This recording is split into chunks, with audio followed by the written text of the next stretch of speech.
नमस्कार Tarini creation 21 YouTube channel तरफ जगबंधु आपको स्वागत जनावि। आज आम प्रोग्राम करने आसे स्वर से नाटक प्रभात यज्ञ नाटक प्राय अधायित बसला आप नाटक विषय देखिए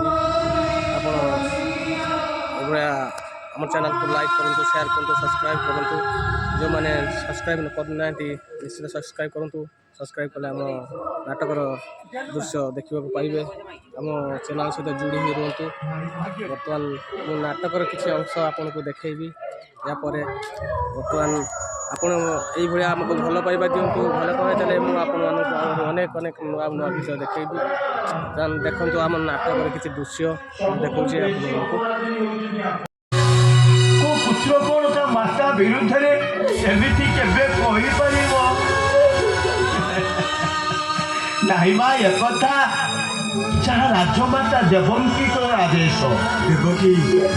आर निषेधाज्ञा जारी जे स्वर्ग मर्त्य पाताल तीनपुर समस्त आसवे किंतु गोपपुर को नहिब निमंत्रण गोपपुर कौन सी लोक जमी न आसवे द्वारिकापुर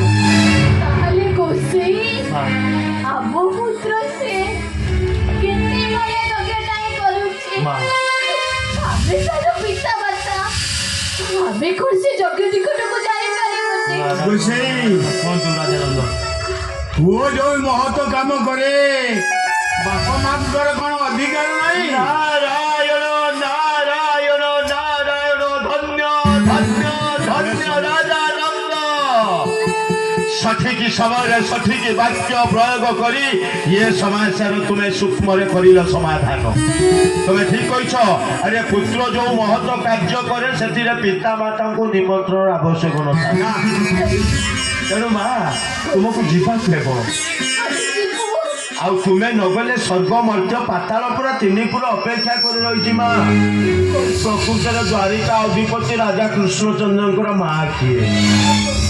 10 मास 10 दिन गर्भरे धारण कर जन्म कर राजमाता देवकी ना एरुटेरु एरुटीए कर स्तन भांगी क्षीरपान कराई माता जशोमती ये सब समस्या समाधान ठीक समय हो से समयटा हूँ से प्रभास क्षेत्र में प्रभास यज्ञ किंतु राजा नंद मु आपण मानू ये संबंध सूचना देली बोली सेठारे जेमिति मोर नाम रखिबे गोपन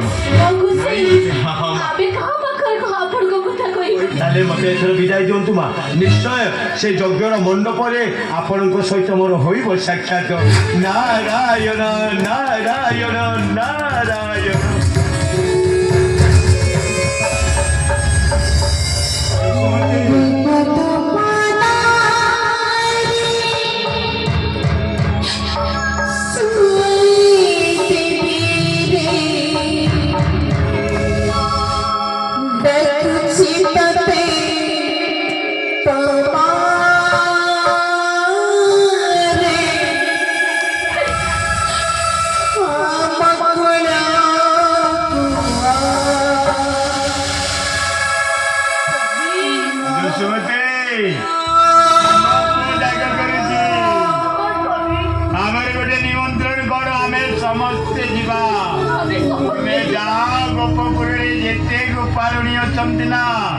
समस्त प्रस्तुत कह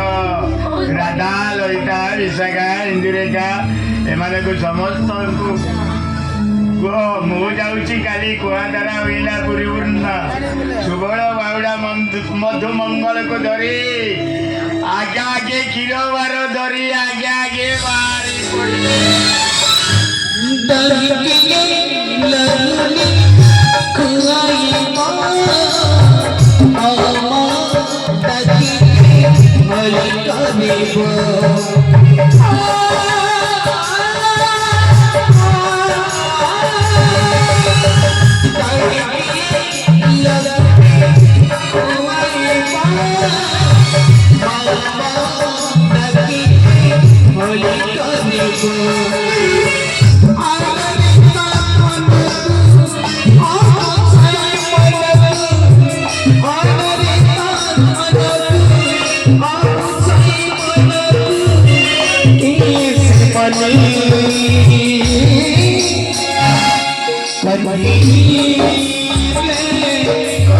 Hari